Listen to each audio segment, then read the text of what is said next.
All right, so the wild card weekend is done. And before we jump into that, I definitely want to thank folks that are watching the podcast, man. We truly appreciate you guys tuning into the podcast and really staying in the comments on YouTube. We appreciate y'all doing that, man. So definitely, and if you are watching this and you are not subscribed, go ahead and just hit the subscribe button, man. We appreciate anybody just following with us along at the Dime Coverage Podcast, man. So, guys, wild card weekend is over. We had two coaches, OC and a head coach. Let's start with Mike Tomlin in Pittsburgh.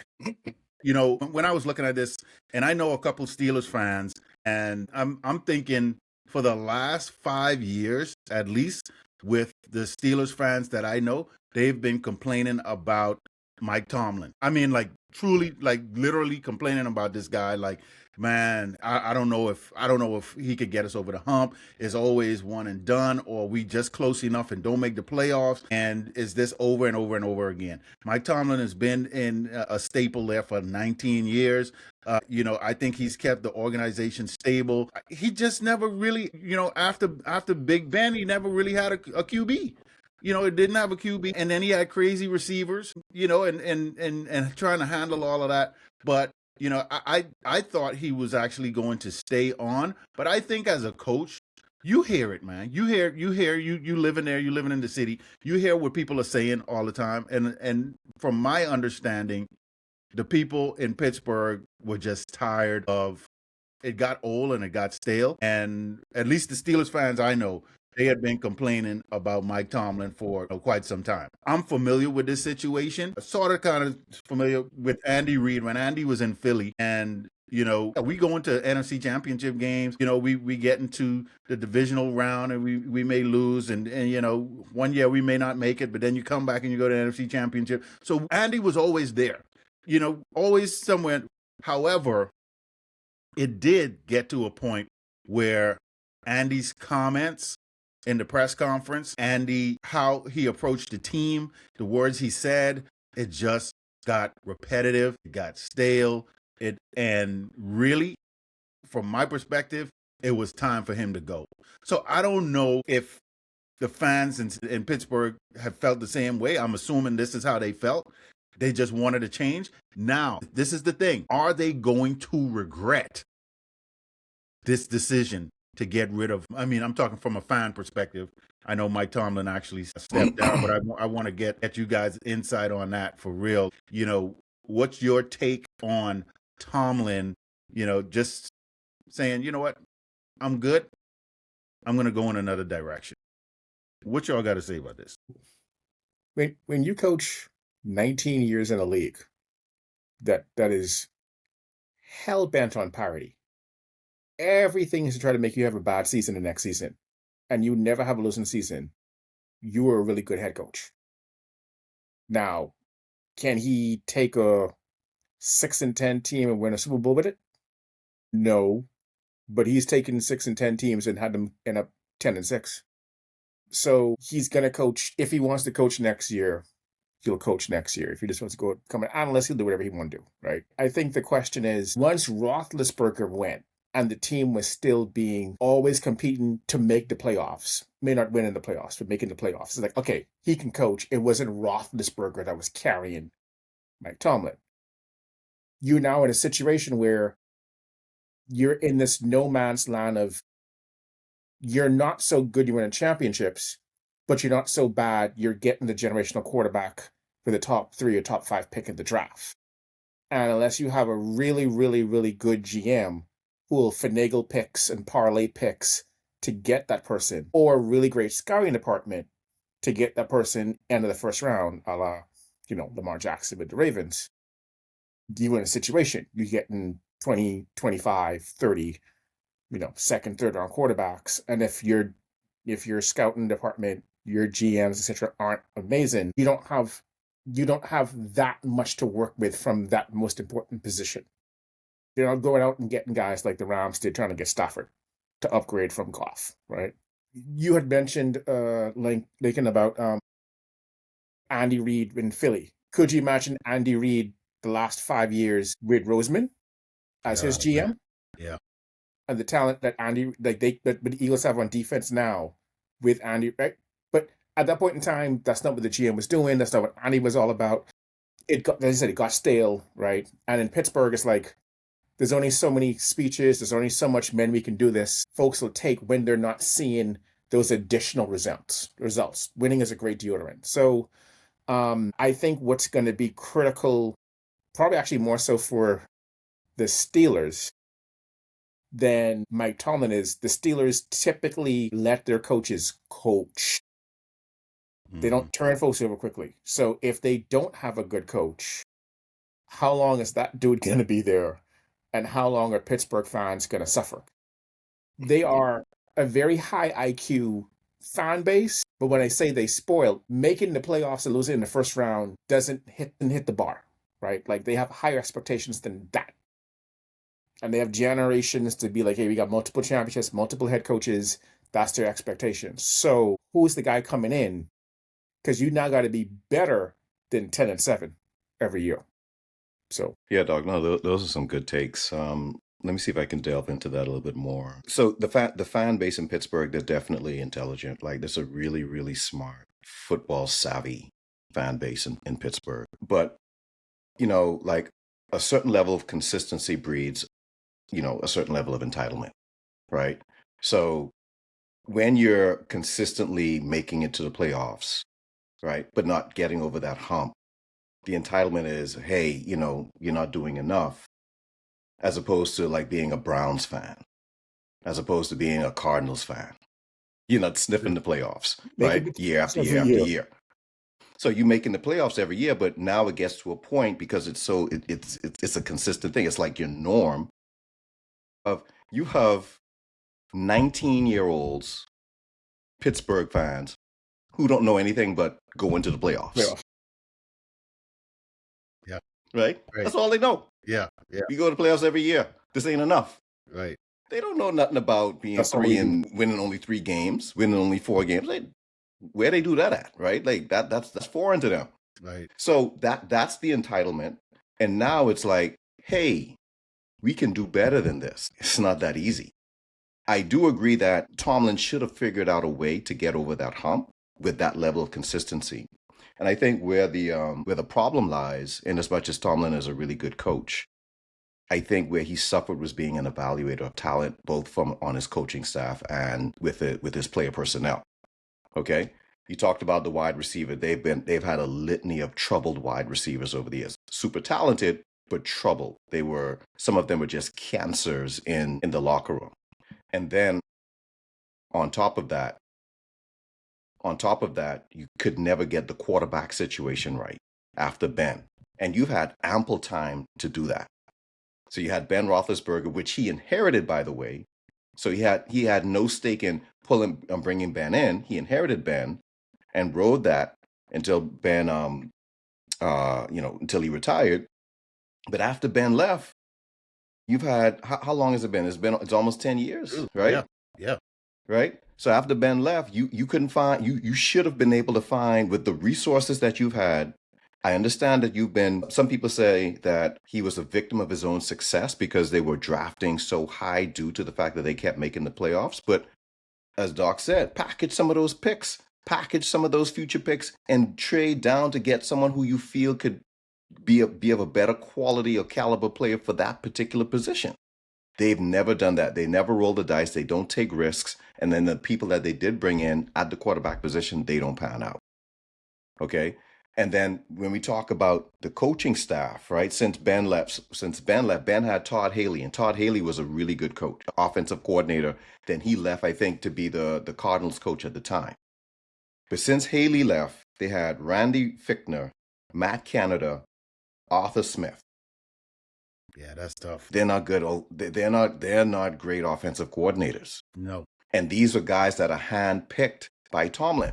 Yeah. So he did a poor job picking offensive coordinators since Todd Haley, and he did not properly evaluate the quarterback position, nor take any risk in trading up to get a premium prospect, sacrificing future picks. Right. So when you play it safe like that, you're going to end up just getting stuck at where you're at, which again, he's not mediocre. He's just good enough. And with the entitlement of the fan base, at some point, you want to proceed, you want to progress, you want to get higher than that.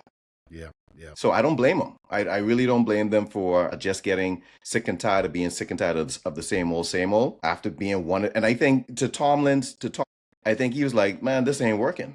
Right. One and done again. Yeah. And he just offed himself. So Yeah. I'm gonna resign. Obviously, I'm not getting this right. You know, I gotta figure something else out. Yeah.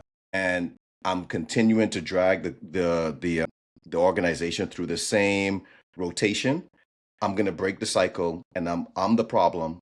I'm gonna take myself out and let them figure out how to progress without me. Yeah. Yeah. Yeah. This is a question that I got for you guys. You know, do you think, you know, given that, you know, say he goes to coach somewhere else, could he be successful somewhere else? I mean, like, is he that kind of a coach where he can go somewhere else and look at all the teams that are on the table right now that need a head coach? Can he go to one of these teams and really be successful? And if so, like, what team would you guys think he would be a good fit for? The Baltimore Ravens. Could you imagine? Goodness. Yeah. Yeah, that would be really, really funny, right? Or any of that. But no, but a lot of the teams that currently need head coaches don't have much in the cupboard, and or they don't have a franchise quarterback. Right? Like of all the teams currently, and I'm excluding Pittsburgh, of course, Baltimore has talent and they got a really good quarterback, right? And it may not be his guy. Tomlin's a good enough head coach. They'll make it work. Now, to what Lee was saying, I think this time through, he's going to need to bring in good coordinators that can, in terms of plays, formations, mismatches, maximize the talent that they have. But in terms of landing spot, Baltimore's the best landing spot. I don't think the Giants are bad. They're probably 2 years away if they can get the Jackson Dart to actually be smart with his body and not try to play linebacker at quarterback. But yeah, he's a good head coach. All right. You know, Arizona would love him just to have a stable head coach. I wouldn't want him to go to Arizona. No offense to Arizona fans, but yeah. I think I really do think the Ravens would be the perfect fit for him, but that's never going to happen. And the Ravens, their owner actually talked about it when he was having his press conference. The news broke and they made him aware of the situation in real time. And his response was hilarious. If you get a chance, go and watch it. Okay. But, but Baltimore aside, Titans. Right? When you talk about making a team better, now I'm not saying he's going to go there and make them a Super Bowl team. Right. But he could get to the playoffs with that team, with that quarterback. Yeah.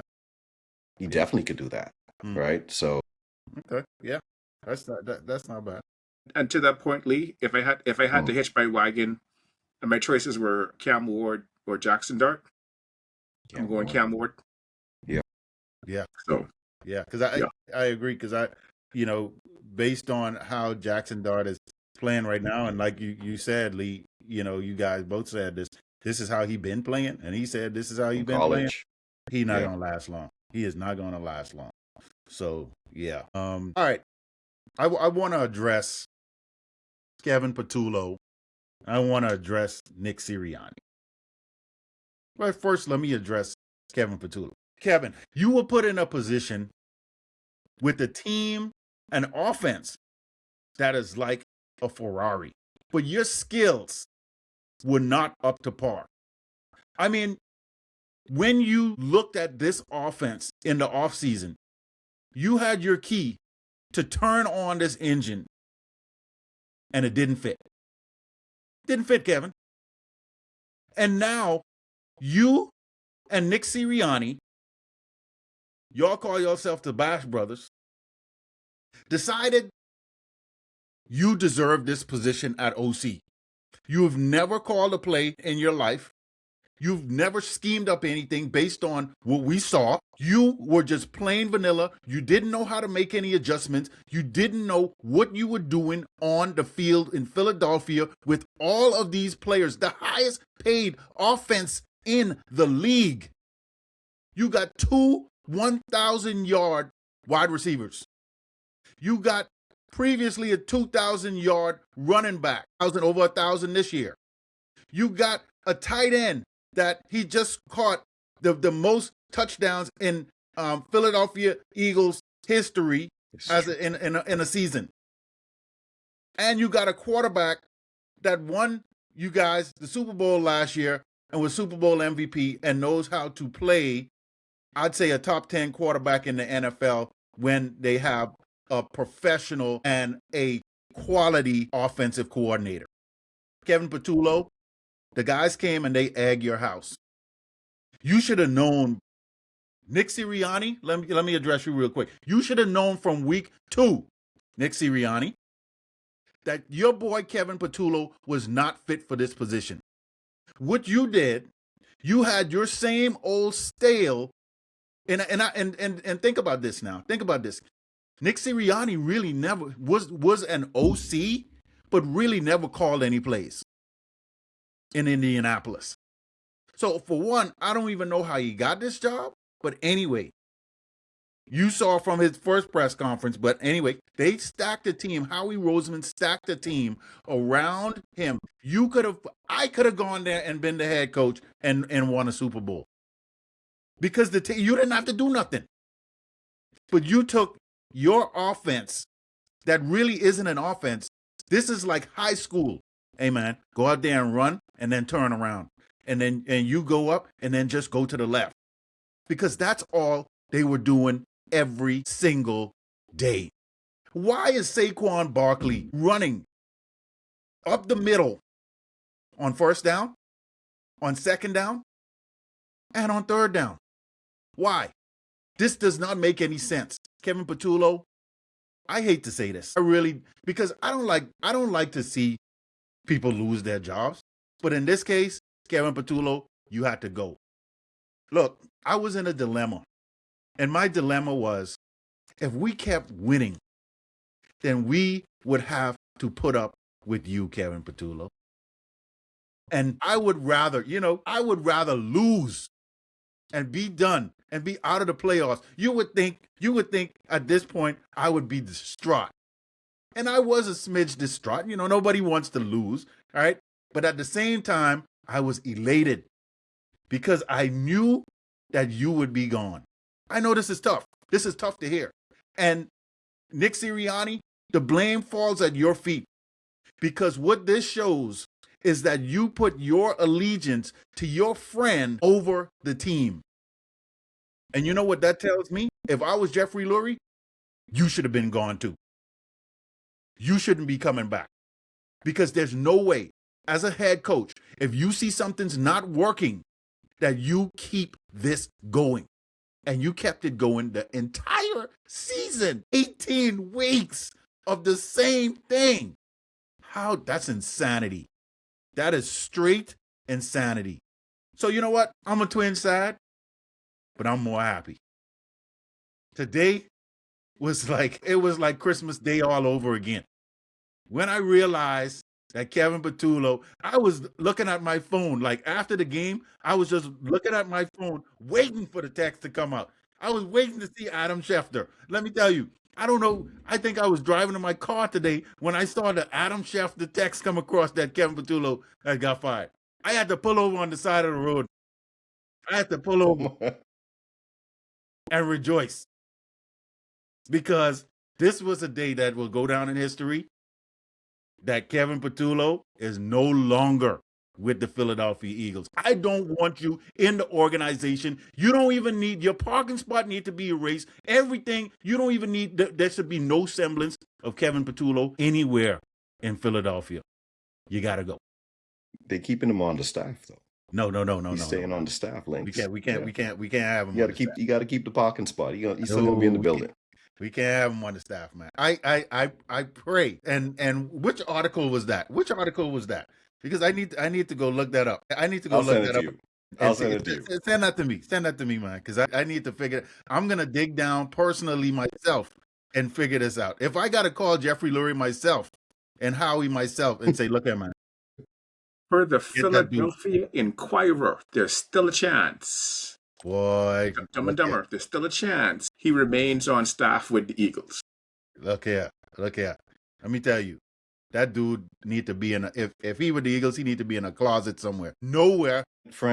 Links, friends don't let friends go unemployed. That's what Shoot. Sirianni's saying, Let me right? tell So you. Let me we can tell make you, man. sure.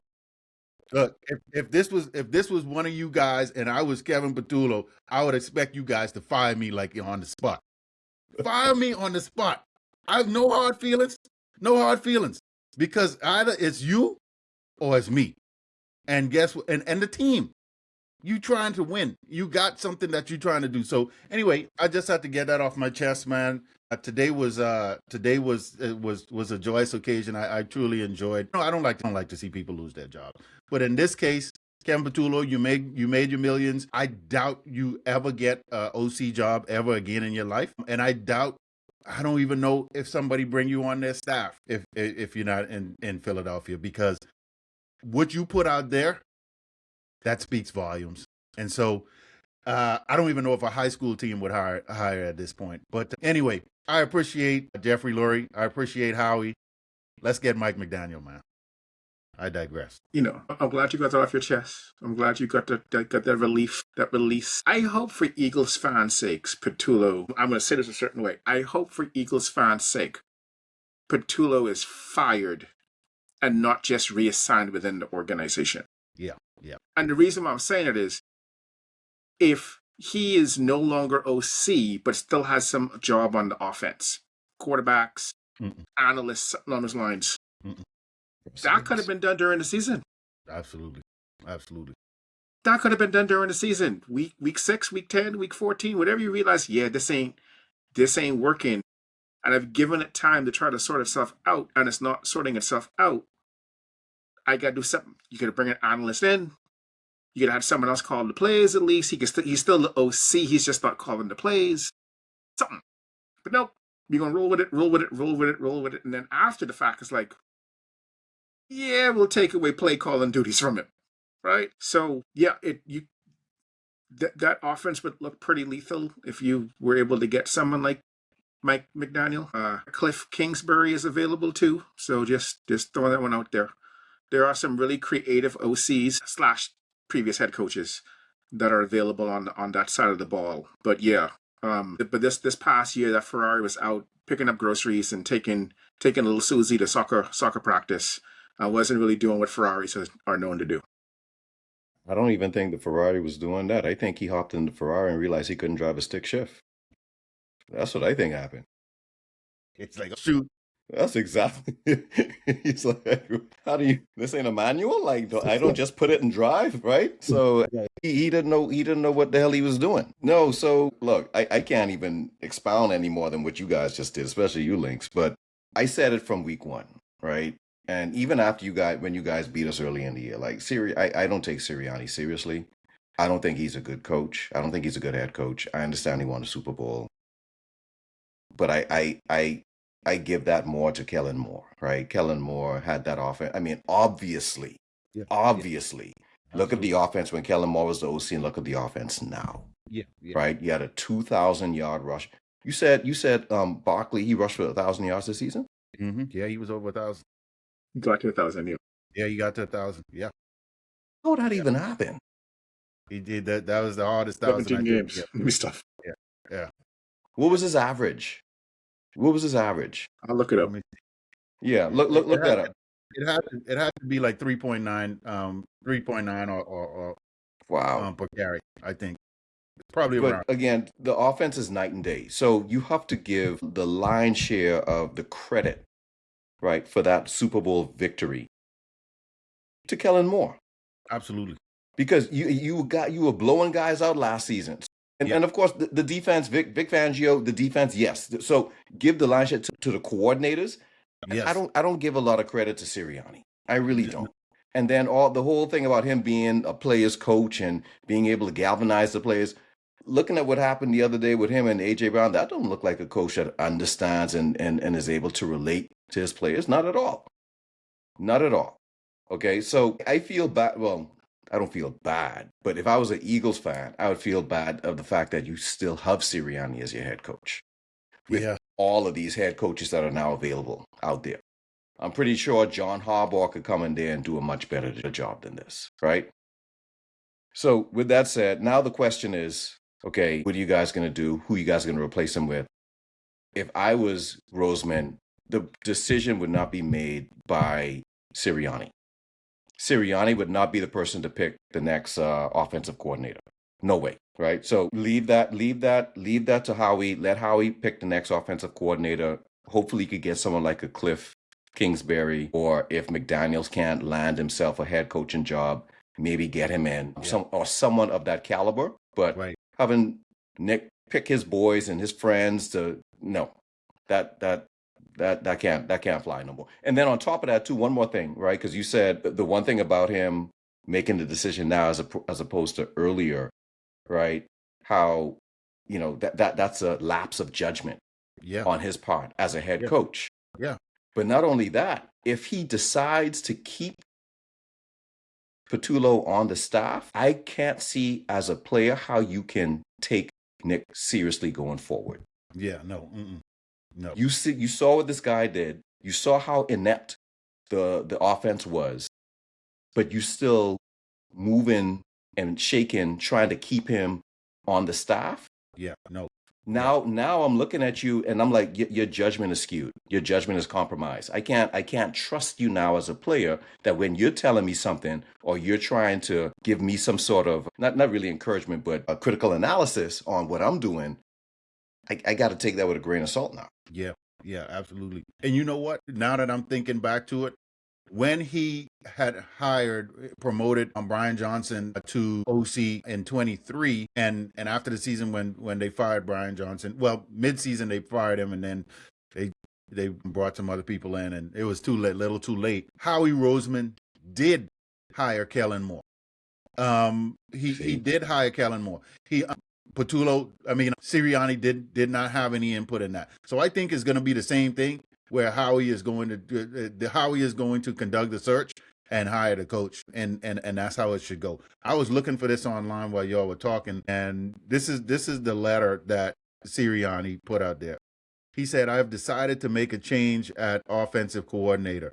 After week 18. I met with Kevin today to discuss the difficult decision, as he is a great coach who has my utmost respect. He has been an integral part of this team's success over the last 5 years, not only on the field product, but behind the scenes as a valued leader for our players and organization. I have no doubt he will continue to have a successful coaching career. Ultimately, when we fall short of our goals, that responsibility lies on my shoulders. Let me tell you something. When he came into that meeting with Lurie, and they was like, "He gone yet? Is he gone yet?" I know that's what they said right off the bat. So he had to get this out there like ASAP. He had to get this out there quick. I think after the game, they actually call him and they say, "Go ahead and let Kevin Patullo come in. Let him go. Let him pack up his stuff, and then you meet us in the morning." And so they had to get this together and get up. But yeah, Howie is going to conduct this search. Howie is going to get the new OC in there. This is going to be interesting to see how this all works. You know, you saw what Jalen Hurts said. He was, when they asked him if he wanted Kevin Patullo back, he was like, "I'm going to let Howie, Nick, and Mr. Lurie, I trust them to handle this situation." So anyway, yeah. Cry for help. Yeah. Crying for help. Like, please, God, you all get rid of him. That's what he was saying. And he was saying that the fact that he put Howie's name first, because normally it's a coach's decision to get rid of Stafford, but he said Howie's name first. Yes. And that's him looking in the camera, looking at Howie, say, Howie, help me. Help me, please. Man. I need some help. Yeah. I gotta be diplomatic here, but come on. Yeah, right. Yeah, that right there, man. That should tell you anything. Because if you knew, if a player really wanted to coach, you would be like, "Oh, absolutely, yeah, I would definitely love to have him back." So that was telling within itself. He answered the question without answering the question. So anyway, it's times like this I wish you all had a player like Torello just tell it how it is. We close, man. We got AJ Brown. No, but AJ Brown, he's afraid. Yeah. Right? He's afraid of the backlash. And rightfully so. He took a lot of lashes. Yeah, yeah, But you gotta Terrell, realize. Terrell And he was wouldn't. taking. Look, let me Terrell tell wouldn't you, care. on the Philadelphia forums, boy, he's taking a lot of lashes, a lot Yeah, he for had his he had some critical performance in this drops. game with He had, them three he had drops. critical drops. Yeah, Yeah, Yep. yeah. yeah. He was taking some lashes. A lot of people that I've seen was like, get rid of AJ too. No, but I'm like, hold your horses, hold your horses. Yeah, yeah. I would have handled it differently, right? As a player, I would have handled it differently. Me, like I said, I even commented on one of these message boards for the Eagles. I was like, there's thousands of Americans out here that don't like their job. They go to work every day. They work. They don't like it. They wake up. They dread going into work because they're like, I hate this job. I hate the people who I'm working with. I don't really even want to be here. But I got a responsibility. And they go in and they fake it, right? And then they come home and they do what they got to do. And that's what I would have expected from AJ, to be a little bit more diplomatic when, in those situations. Everybody, take it like this. These people are making, on average $80,000. Let's put it like that, on average. AJ Brown, you're making millions. And you're playing a football game, which is entertainment, which is your job.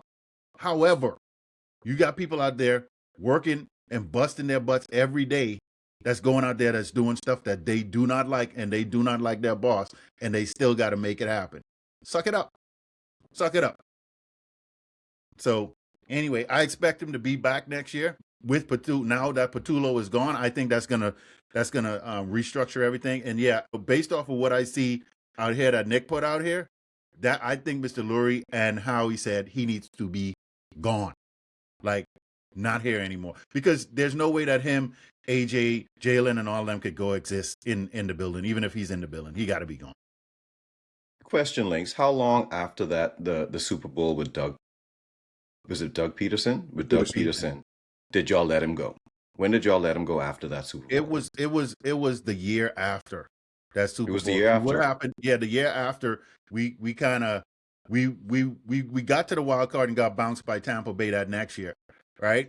And then and what happened was they asked Doug, what are you gonna do at OC? Same question. What are you gonna do at OC? And he said, I'm going to promote from within my buddy Press Taylor.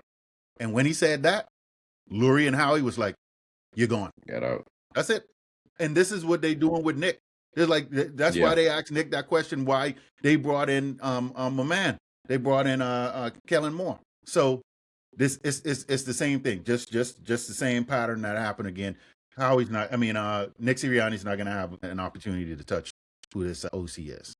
Y'all actually gave Doug a couple more years. We did after that. Yeah. So he was 13-3 in 2017, Super Bowl champs. Right. The next 2 years I went 9-7. He lost to the Saints one year in the playoffs. That was it. Yes, lost to the Seahawks the next year. Yep. And then you went 4-11-1. That was it. Okay, so we gave him some time. We gave him some time. So y'all gonna give Sirianni at least all the next year, but you might pull next it. Year. You might pull the plug a little faster if the record if he just stinks up the joint. If he falter again, with the record, I think he'll be gone for sure. He'll be gone for sure. But we'll see. We'll see who they bring in at OC, man. It's going to be interesting to see if Howie goes out of his way this offseason to make any drastic moves. Yeah. You know what I mean? There's going to be a lot of moves because we got a lot of guys. Well, well, it depends, right? Because if I'm the GM, if I'm Howie, yeah, right, I'm like, I did all this shaking and moving to get you this team, and this is a Super Bowl caliber team in terms of talent, now, right? I'm not, and you've shown an ineptitude in being able to get the best out of this team. I'm not going to do anything. I'm not going to go above and beyond again just to get the same result. I want to see what you're going to do with this team that we still know is a Super Bowl caliber team. Yeah. If you can't make, turn things around next year, then you out. Yeah, you out. Definitely. I definitely see that. Yeah, man. Real quick, the window's tight. It's a tight window, yeah. I agree. Because that defense got a bunch of young players who don't cost a whole bunch of money yet. Right. Yeah. Right. Because because I know they got a decision to make with Nakobe Dean this year, and I think Jordan Davis is coming up, and then you got Jalen Carter, And then it's going to hit. Yeah, and you it's got one, going one more then good boy, year. you're gonna be in trouble. So yeah, it's a small window right there that you got to try and do something else. So it's not gonna last long for sure. Yeah, don't forget. Yeah, the same thing with the Rams. Their whole front four on rookie contracts right now, and Right. Yeah. So yeah, you got so versus what? This is second year? this is second year. Second year. He was rookie of the year last year. Yeah. Fisk, And Fisk then too. yeah, and it was what's Fisk, the yeah, other? he came in with Fisk too. Brian Young, Yeah. right? Oh, I think this like his third year, right? And Kobe Turner, yeah. the conductor. Yeah, but Mhm. he these ones who do the Yeah, thing. Yeah. Yeah, man. All right, yeah. So we will see, man. We don't have to these. You want to skip the games? That's what we saying? I There were mean, some I good really games. We had a whole bunch of No, I don't want to just. I'm not going to even talk about the Rams, right? But I do want to talk about. That Bears Packers game, man. We have to talk. Yeah. Definitely. We definitely. I mean, we'll We touch have to on them talk. real quick. We'll touch on them. So and we could touch on them. So, and I'll start from the beginning. So, Buffalo Jaguar, and the Jaguars. I actually thought the Jaguars was going to win this game, but Buffalo pulled it out. I mean, my man pretty much lifted Josh Allen and pushed him in the end zone. I mean, push him for that first down. That's how you do a push tush. That's was how you a do push it. tush. But what's ironic is they A they tush were push, they, yeah. they were the ones that was trying to they wanted one of the teams that was trying to ban it, but now they're using it to their advantage, which is good. It's all good. I'm glad they did Well, that. they was even using it before the whole voting thing came up. They were one of the teams frequent adopters along with you guys in it. Yeah. So Buffalo, they come up with the win, man. They really shocked me because I thought Jacksonville was going to win that game, but Buffalo came out on top. Yeah, couple turnovers by Trevor Lawrence. I mean, it was a good game. Jacksonville just came up short. I'm sure. I mean, you saw Cohen's face; he was crushed because he thought they was going to win that game. Like he don't want no flowers, he don't want no consolation prize. Like he really thought they was going to go move forward in the playoffs. But you got the reigning MVP. Carries his team and makes plays when plays need to be made, and so Buffalo moves on. Yeah, I mean, Josh Allen. I mean, that's all you could say. Another Herculean effort by him. I mean, he's the best, like, just skillfully and athletically and just, like, the command of the position. He's the best quarterback in the league. To be able to have that much responsibility, that much put on you, and to deliver, like, not a lot of quarterbacks could do that with that team. Yeah, so next game, and I'm going to be brief with this, 49ers 23, Eagles 19. I mean, it is what it is. It's Kevin Fatula. We already talked about this. We got beat. I'll leave it there. Yeah. So I'll try to be nice to you. Try to be nice to you, Lynx. It's all good, man. Defense got a couple turnovers. Got Purdy to throw the ball to you guys a couple of times, but when it came down to it, that San Fran offense was able to score just enough, and you guys couldn't. The lack of creativity on the offensive side of the ball. Going 4 verticals against cover 4. Horrible. We all trust that things will be better come next season with someone else calling the plays. Yeah, tough loss for a team that has Super Bowl caliber talent. They literally went last year and didn't change over much, but didn't get it done at home in the playoffs. Yeah, I mean, the only silver lining, for me, is that this continues to add more value to Robert Saleh. And make him even more viable as a head coach, a future head coach. Give the man a second chance. Get him out of San Francisco. Bye. He needs to be a head coach somewhere else. Preferably somewhere in the AFC. Go back to the AFC. Just go back over there, right? But in all seriousness, to me, Shanahan is coach of the year. Shanahan is coach of the year. Like, I really have to give kudos to what he's done with what he has, right? It's like you look at his offense, you look at the Eagles' offense, it's like the exact opposite. And not just offense, defense too, in terms of the availability, the caliber of players, like what you have at your avail. It doesn't make any sense for them to have the record that they have, to be in the position that they're in, and to, just beating the teams that they're beating. It's a masterful job that he's done as a head coach. So, I can't stand the team, but I respect it, right? So, yeah, to me, he should definitely be coach of the year. Yeah. I'm gonna say one more thing on this, and then we'll move on. And during the game, I had my fingers crossed like this. I was like, "Come on, just keep the lead, keep the lead. That's all. Just stay ahead." When San Francisco scored that go ahead touchdown, you know what I said? I say I have no faith in the Philadelphia Eagles scoring a touchdown. That's exactly what I said. I said I have no faith whatsoever in the Philadelphia Eagles scoring a touchdown. I said this is over. That's what I said. Literally, when they scored that touchdown and they went up by 4 points, I was like, we can't score a touchdown. We cannot score a touchdown. We done. That's it. That's exactly what I said. So, yeah. So anyway, we'll move on. Chargers 3.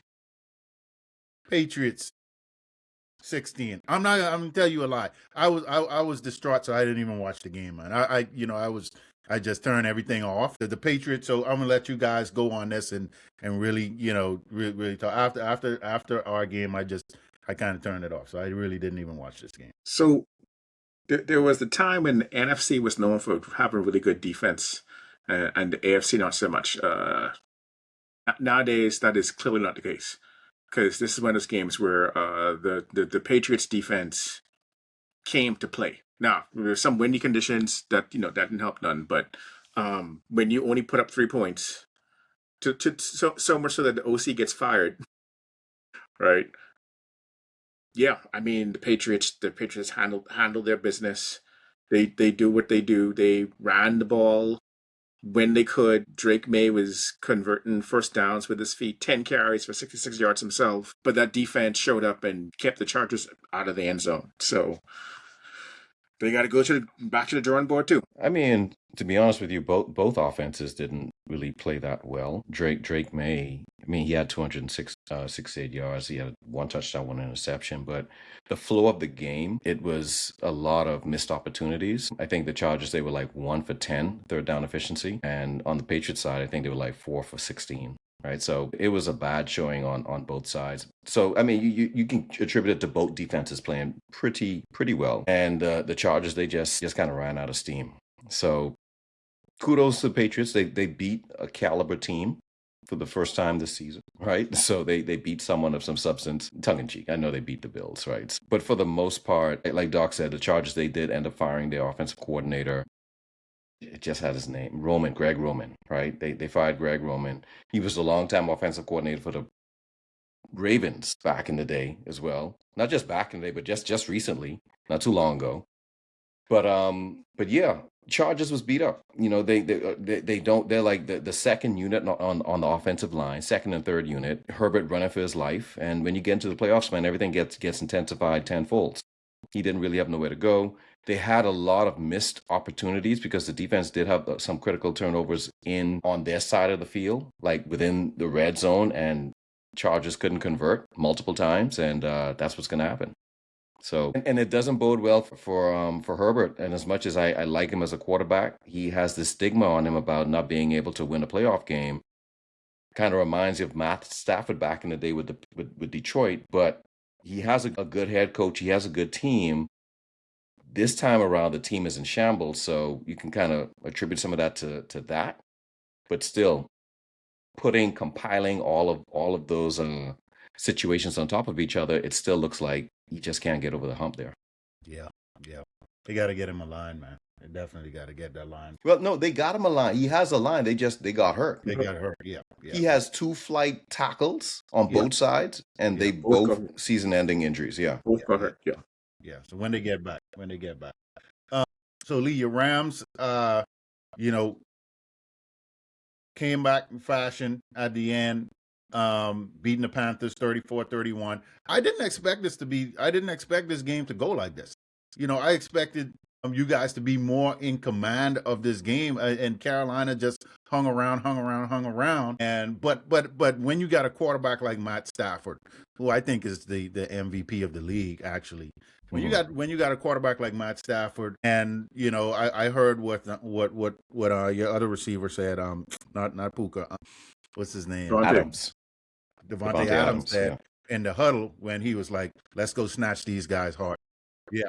So when you got a quarterback that says that and he goes down and proves it and does it, you got it. And these are the types of games you're gonna get. And why I say I was a little bit surprised is because of the Panthers, but then I had to backtrack and say, you know what, this is the playoffs.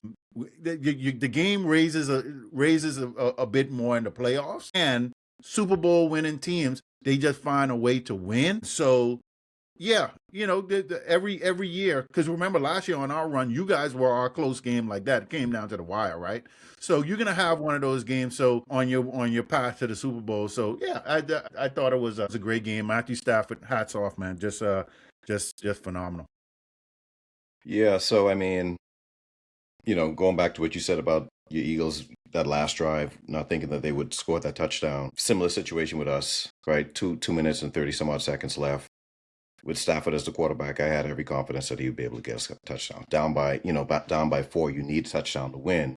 This is the guy that, he's one of maybe 3 quarterbacks that you can have utmost trust that they can do it, right? Not to say that they will all the time, but he's capable.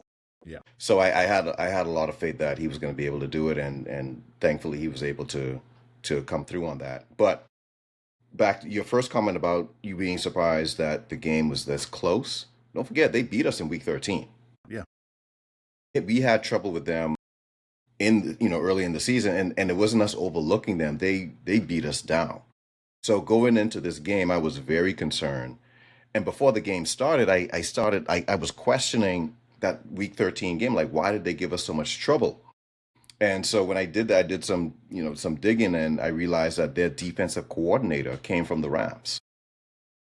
Right? Ejiro, I think is his name. Ejiro Evero is his name. And so he was with us for like 5+ years. Okay. So he understood our schemes. He understood our concepts. Mm-hmm. So he knew how to scheme that defense against us, which is why we kept having so much trouble with them. And they were able to get a lot of those turnovers and jump those routes on us.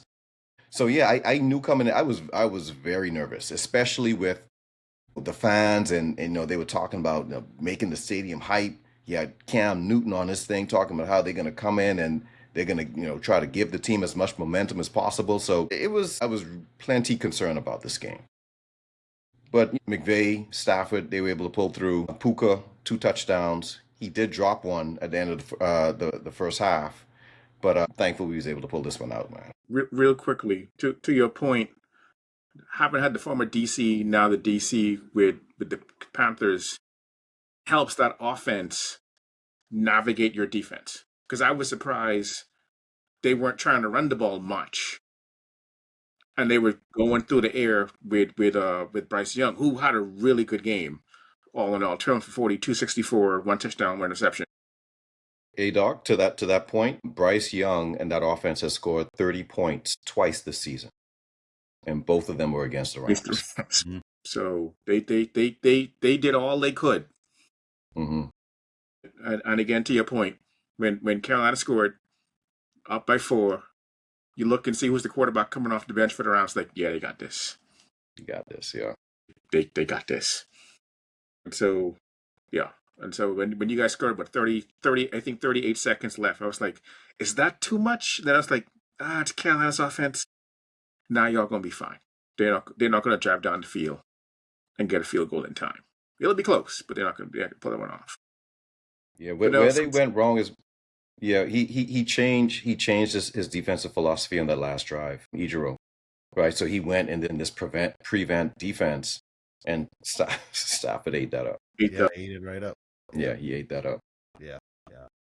All right, so I did not know that Ben Johnson had this high high dislike for Green Bay. I didn't know it was this heightened. I mean, I didn't know he did not like. Is it Matt LaFleur he doesn't like, or is it just Green Bay in general? I mean, I don't know. I mean, because evident by the handshake at the end of the game, he really didn't even want to be, So this game, man, all season I was talking about the Packers and not really being that impressed with the Packers, but they just about had this game. Yeah. Jordan Love, it is what it is. I said Jordan Love throughout the season was kind of streaky, kind of like, I'm not sure. He had all his receivers there. Of course, you were missing Micah Parsons, but it didn't look like, it caused too many problems. And they were up. They had the game. I mean, what was the score? It was 24-3 at halftime? Or something like that? Or somewhere around there. Yeah. Somewhere around 20. And you give up 28 points, not in the third. They scored almost all of those points in the fourth quarter. 25 Are you points. kidding me? 25 points in the fourth quarter. 25 points in the... Come on, man. Come on. How? How does that even happen? Jordan Love wasn't defending, like, so you can't put that on. So Jordan Love, and as much as he's going to get criticized, right? Yeah. The fact of the matter is he threw for over 323. He threw for 323 yards and had 4 touchdowns, 0 interceptions. Yeah. 4 touchdowns, no interceptions, over 300 yards. He did his job. Right? The defense let them down. Right? Now I understand there's flow, there's situational, instances that came about. Critical third down conversions that probably needed to be made that didn't to extend drives. I get all of that, but for the most part, you can't put all of this on Jordan. Not all of it, right? But there were a lot of, in that second half, there was a lot of 3 and outs. No, there was a. That's what I'm saying. Yeah. You're absolutely right. You're right. And you got to find some way, and with all quarterbacks, you got to find some way. Like Matthew Stafford put it on his shoulder. If Matthew Stafford was, could take off and run, or whatever it is that you got to do to get a first down, to whatever, you are going to do that. So I expected more of that. I like the stats. Don't get me wrong. I like the stats. He had a great game. But I expect, if you are going to be one of the top tier quarterbacks in the league, I expect you to put your team, or show the fans, or show somebody that I'm going to strap this up on my back when it's time for us to win, and I'm going to get this done. Even if you come up short, at least show me that you could get this done. But that's what I meant. You put it on the head coach. Kyle Shanahan went through this with the Super Bowl with the Falcons and the Patriots.